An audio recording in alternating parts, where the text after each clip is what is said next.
What's up, boss? You believe that? Hold on. Do you believe that? Please. Let's go.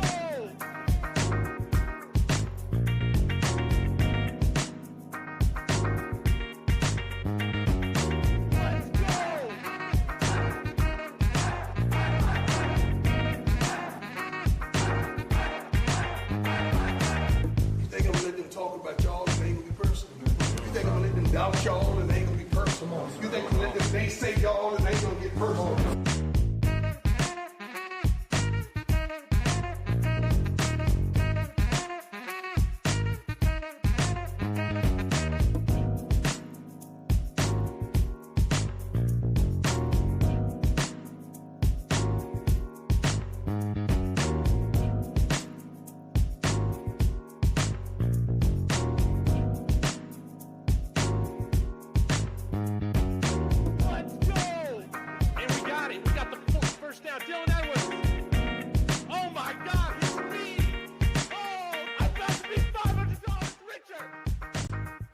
500 richer, man. Weren't those great times? Weren't those great times, Buff Nation? What's going on? Hope you guys are having a wonderful afternoon. We got a lot of great news to get into, guys. Texas Tech, man, they're falling into the same trap as our other opponents on the road. I'm going to get to it here in just a minute. Of course, y'all be sure to like the show. Jump in the comments. I'll be on here for a little while, or at least give you guys an appetizer till DNVR starts here in about an hour or so. So we got a lot of news to cover, a lot of items on the agenda. So again, y'all smash that like, subscribe. We're on our way to 10,000 subs by my birthday here at the end of the month. But let's go ahead and get into it, shall we? So I want to go ahead and lead with Julian Lewis. This is a follow-up to my live stream in case you guys missed it on Tuesday. But yes, Rivals has now come out and said, if you're wanting to follow this whole thing up since then for the first time, Rivals is coming in here saying Julian Lewis, again, will not be visiting Indiana this weekend. This is something that Russ spoke very briefly of on our Buffs Blitz last night as well, but this continues to bode well for Colorado. And I want to reiterate that you see USC pivoting, trying to establish a relationship with Hassan. What is his name? Longstreet, 5-star quarterback, right? Or maybe he's a 4-star. I think he's a 5-star quarterback. He's canceled. Julian Lewis has canceled on Coach Cignetti twice now this season. I think Coach Cignetti, I needed to correct myself after last stream. He has a $6 million buyout if he's hired by another team. So I think it's very likely, again, with him making only $3.5 million, that he could go to another big-time program that opens up. Florida is not going to be one of them. Could be Penn State or something like that. But this is absolutely huge news, and it has been confirmed now. It started with that beat reporter who works for the Hoosier.com, local guy there in Bloomington, Indiana. And now you're seeing some of the larger publications this week come out and say, hey, yeah, Julian Lewis, he's not coming. You know who he has visited 4 times so far this year?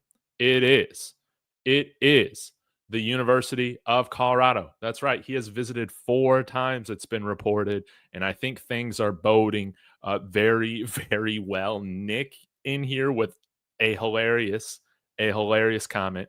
Julian didn't Google Cignetti. You're absolutely right about that. But I know there has been rumblings of maybe Penn State. You know, if James Franklin continues to not win these games down the stretch, it's crazy how bad he has been and how bad Penn State has performed in these big games. Could you see them make a run at a coach like Curt Cignetti? I think you very well could see that. I hope that he sticks at Indiana, though. I think that's always a good story. I like to see new programs coming up on the rise in college football, but this is something to take note of, definitely. And I think this continues to, if you're reading the tea leaves, this continues to look good for Julian Lewis flipping his commitment to Colorado. The other thing that I want to talk about, again, guys, somebody to watch that I think if things are lining up the way that I would expect that Cardi Smith, who visited just a couple weeks ago, committed to USC. He's going to be somebody that flips as well. And I wouldn't be surprised to see him flip before a player like Julian Lewis. This is clearly the tackle that we're making a priority. I believe he has visited once this year, of course, in the official visit. And I think he's also been here one other time on an unofficial visit. So I think we have great momentum. I think he loved his visit with what's going on. And as long as the Buffs continue to put a good product on the field and we're taking care of business, which is what we've been doing this year, which is definitely what we've been doing this year, that is what we're going to see. I think we'll see Cardi Smith flip. And then I think at some point, hopefully Julian Lewis can make this thing official and commit here to Colorado. Again, I'm feeling great about what's going on. Now you're starting to see some very negative press happen with USC, with Lincoln Riley. You've had people, Colin Cowherd, John Middlecoff, these are guys that are big Lincoln Riley fans, and now even they're coming out to say that, yeah, this just wasn't a good fit. It's clear that he just took this job out at SC for the money, but it's not a right fit. We all would have done it. I would have taken that job, no doubt about it, but it just wasn't the right fit. And while you cannot deny Lincoln Riley's track record with quarterbacks, things are looking like a mess there right now, no doubt about it. And Shedeur and Cam Ward are going to prove this year that as long as you ball out in one of these top 4 conferences, it doesn't matter. It doesn't matter if you're playing SEC or Big Ten football.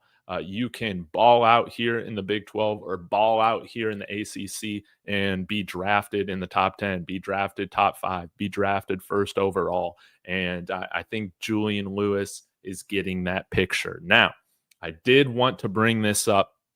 This is part of my title, guys, and that is Texas Tech is falling into the same trap that we have seen with the other opponents that we have played. What am I talking about, Dave? What are you talking about, Dave? Here, let me break it down for you. So, UCF, when they hosted us, right, initially at the beginning of conference play, what happened? Big noon kickoff is like, yeah, we're going to Orlando, baby. Big noon kickoff was all about it. This was a coming out party for UCF, that high-flying offense to begin the year. They're running the ball for like 300 yards rushing and all that. Absolutely insane. And you know what they did? They sold out their recruiting section, or not sold out because they're not selling tickets, but they filled up their entire recruiting section. It was rumored that they had over 100 different recruits at this game when Colorado came into town. And what happened? Colorado came in there and absolutely obliterated the UCF Knights. And after that, what happened? Let me go back to this screen here really quickly. You guys will remember this. We saw Christian Hudson decommit from UCF and then come on an official visit just a couple weeks later, and then end up flipping and committing to the Colorado Buffaloes. We were able to take a commitment that they had in conference and flip that player to us after we showed out on their home turf. It was beautiful. Now, what happened with Arizona? They did the same thing. Not only were they bringing in a ton of recruits for that weekend, they also made homecoming our matchup. How offensive is that? They had a ton of recruits there. You get the Noah Fafita versus Shedeur Sanders type of battle. That was a bigger deal last year. What did you see happen? Colorado came into their house and absolutely obliterated them. It was over by halftime. And while he was not an Arizona commit, what did we see? We saw another commit from another, I think, on the rise Big 12 program, Adrian Lewis from ASU end up flipping his commitment later that week and making it official the next weekend when we played Cincinnati. Now, you might say, Adrian Lewis, he's on his fourth school. Well, you got to hope that by the time, you're on your fourth marriage, so to speak, you finally have figured it out, right? Right? When you're on that fourth marriage, man, you would have had to have figured it out by then, right? Eventually, you got to settle down with somebody. Well, why not Coach Prime and the Buffs? I think that that's great. So, and I think some people theorized, and I love this theory, that Adrian Wilson could have been at that game against, Colorado, Arizona. So now comes a very interesting opportunity. It's been hard for me to get names because everything is behind like Texas Tech beat writer paywalls. But it has been reported that over 60 recruits are going to be in Lubbock for this matchup. And again, from a Tech perspective, that's what you want to do. You got Big Noon kickoff there. You want to show off just how amazing of an environment it can be to go play for the Texas Tech Red Raiders, right?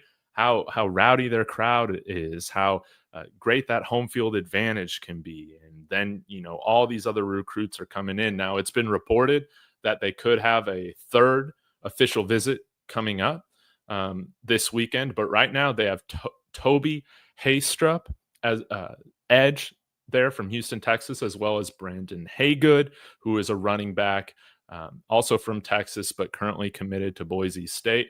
This is going to be interesting to keep an eye on, depending on how Colorado performs in this game. I think that it's a trap, man. It has proven to be a trap so far when these other programs want to make the Buffs coming into town their showcase game. And we've kind of made a fool out of them so far this season. We'll have to see if that happens with Texas Tech, but I do think and I do expect the Buffs to go into Lubbock and get a victory. But this by no means is going to be easy.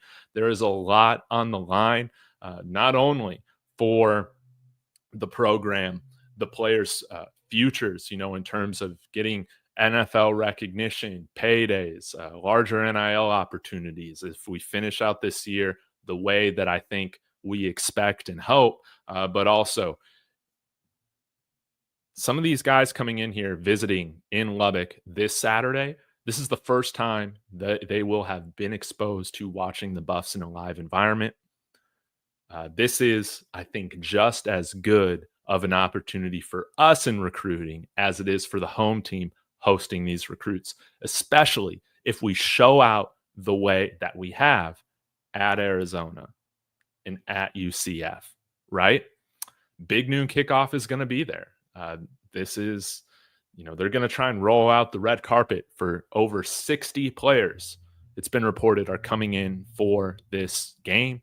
It's very important that Colorado squashes momentum in the first half, takes and really kind of takes the energy out of that rowdy stadium there at Tech and makes this a showcase for their program and where we're going, as opposed to where the Texas Tech Red Raiders are going. Don't you think so? And let me just show you some of the other commits that they have. I imagine you're going to see a handful of these commits from Texas Tech be at this showcase here this weekend. They have 17 commits right now, mainly 3-star players.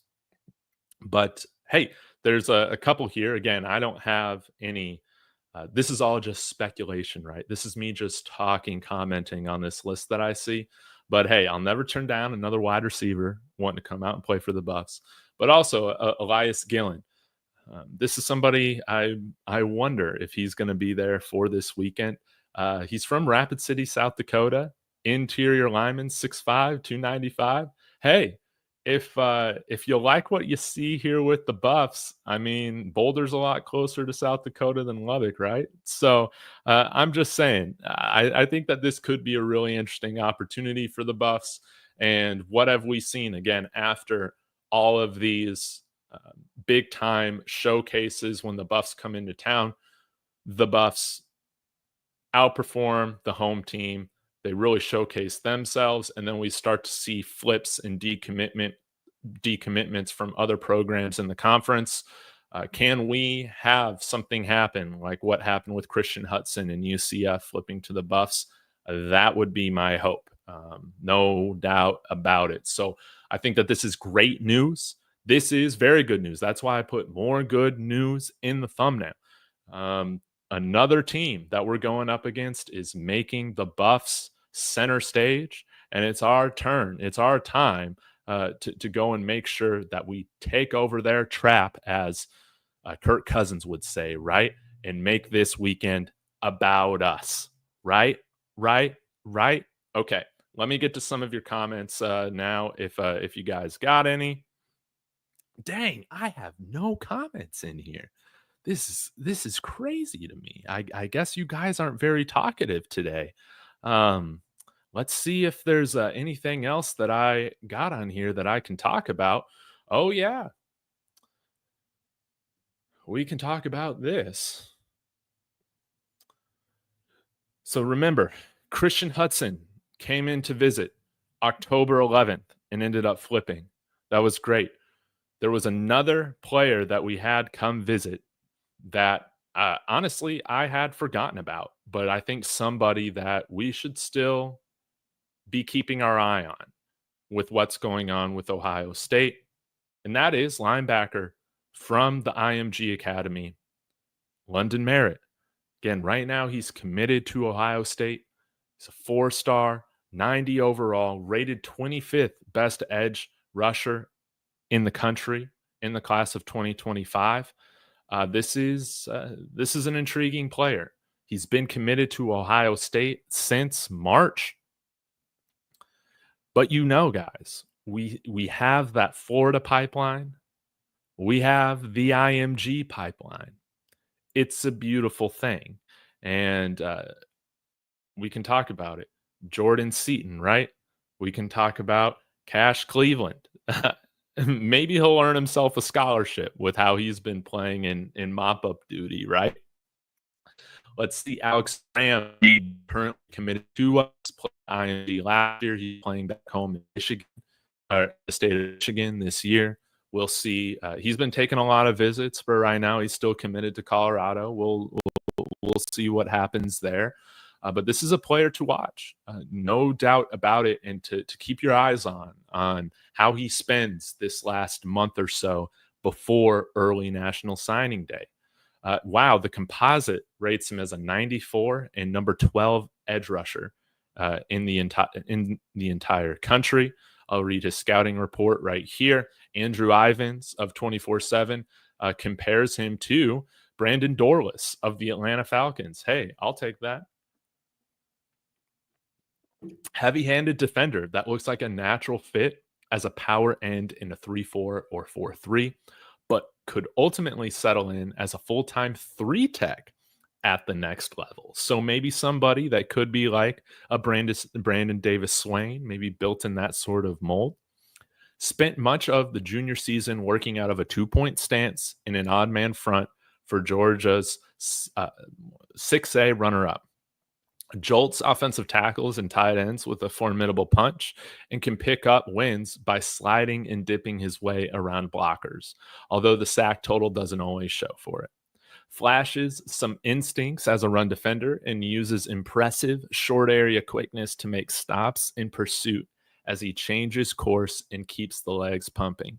Transferred into IMG in advance of senior season and posted impressive testing times at the Powerhouse's annual pro day. More notably, check in at roughly 6 foot, 2.5, 250 pounds. Projects as a multi-year starter at the Power 4 level. Must improve anchor technique and keep progressing as a rusher, but has plenty of developmental upside. Hey, I love it.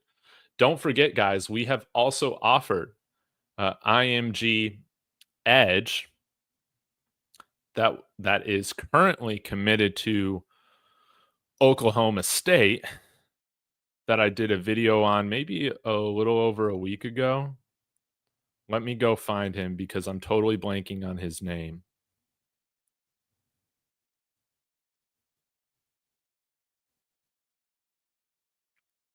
But he's like 6'5.5". What was his name? Give me 1 second, guys. Because I know I got it here somewhere.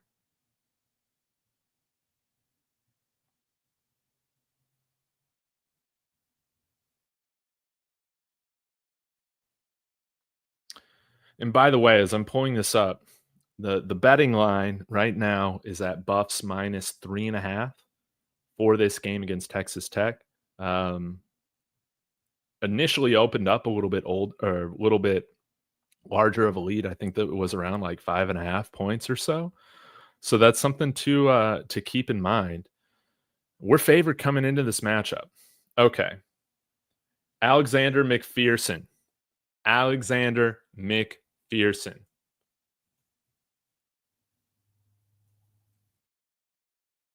Yeah, here we go. So he currently is committed to Oklahoma State. And again, 6'5" as a D lineman. He kind of gives you those shades of Max Crosby in a sense. He's got some great power to him. I think that he can grow in his repertoire of pass rush moves, but I think that there's a lot to like with Alexander McPherson from just like a raw athleticism standpoint. And again, transferred to IMG, and he's playing very, very well. So averaging at IMG, over a tackle for loss per game, and also averaging over a sack per game, going up against the best competition, high school football. So I think that's really intriguing. So, all right, guys, I guess that takes care about all the different items that I wanted to hit on today. I'm trying to make sure that I haven't missed anything in all the tabs that I had opened, but I believe that takes care of it.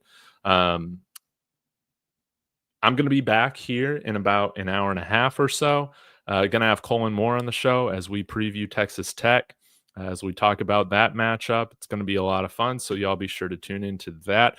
No, not driving up to Lubbock, not making the 6-hour drive. I am driving this weekend, though, to visit some family out in West Texas. We got some family coming into town from North Carolina, so that's going to be a lot of fun seeing them. So I will be traveling, but not traveling that far. So I'll still be here to break down the game afterwards with Carter. But you guys can notice the background change whenever I'm out of town. So you guys will get some of that this weekend. So y'all be sure smash that like on the way out. Leave any comments or thoughts on this. Other recruits that maybe we should have our eye on over the next month and a half or so. Again, I'll be back with Colin around 7 p.m. or 5 p.m., I guess, Mountain Time. Yeah, because 6 Central. So thanks again, guys. I will see you guys here in a little bit. As always, go Buffs.